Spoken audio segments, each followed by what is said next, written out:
আজকে আমি তৈরি করতে যাচ্ছি হানি নাটস। হানি নাটস তৈরি করার জন্য আমাদের উপকরণগুলো নিতে হবে।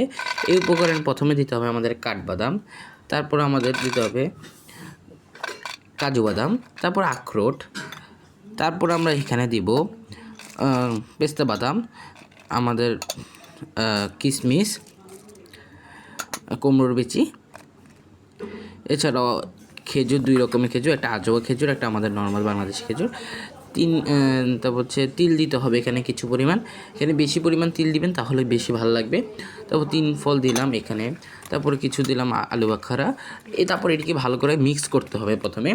এই পর্যায়ে মিক্স করা শেষে আমাদের এখানে দিতে হবে মধু। যাদের যে মধু পছন্দ তারা সেই মধু দিতে পারে এখানে। আমার এখানে যে মধু পছন্দ হয়েছে আমি সেই মধুই দিয়েছি এখানে।